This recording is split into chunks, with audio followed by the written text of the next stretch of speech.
Yeah, Lincoln Riley, known as a pass-happy, offensive-minded guy from a passing game standpoint, but it's underappreciated how much the running game and the running backs thrive under his system. Kennedy Brooks, the most recent, gaining his second 1,000-yard campaign this last offseason. And to your point, also getting out in passing routes and becoming adept at becoming pass receivers, which really makes them um, desirable at the next level. When running backs can pass block and then help in the passing game as outlets as well, that's certainly a key factor, because there's very few Derrick Henrys in the NFL that are going to tote it 25 times. Yeah, and let's bring up that's a great point you raised, Mark, because what did we just see in the NFL? We saw that epic game between the Bills and the Chiefs. And we saw how, especially the Chiefs, how they get running backs and also receivers. They use running backs and receivers almost interchangeably. That they will hand the ball off to receivers on those jet sweeps. They'll use running backs to get them open down the field in the passing game. Like, that's where football's going. And Andy Reid and Eric Bieniemy, what they do. So if you're a running back and you're thinking about how you maximize your NFL prospects, your NFL ceiling, your NFL paycheck, like, you want to be able to flourish in an Andy Reid style offense. And after watching that game against the Bills, that's the new dream.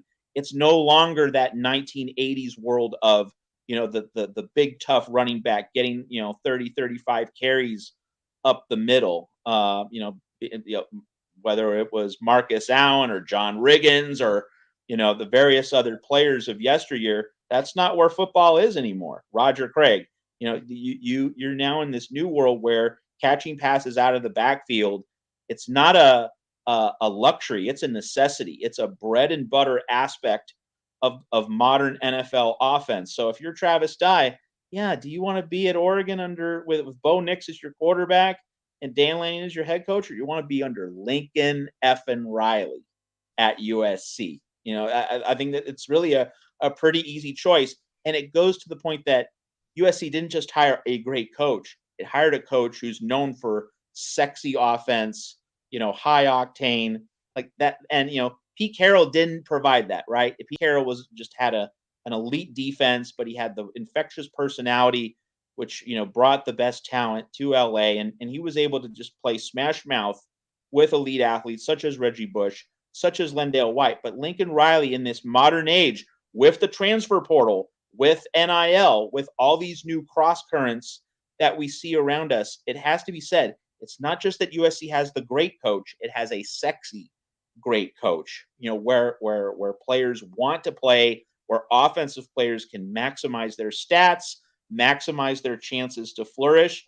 Like, if you had Luke Fickell, and Luke Fickell, done an amazing job, got a group of 5 team to the college football playoff, no question, he's really competent. He's really good at what he does. But let's say hypothetically that he went to USC. Would we be seeing this parade of elite transfers such as Travis Dye, such as Shane Lee, such as probably, in the near future, Caleb Williams?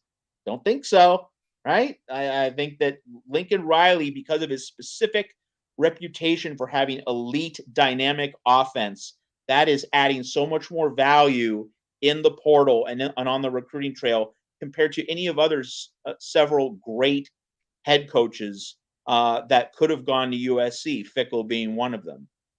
Travis Dye caught 46 passes last year, so he has shown those running back receiver skills out of the backfield.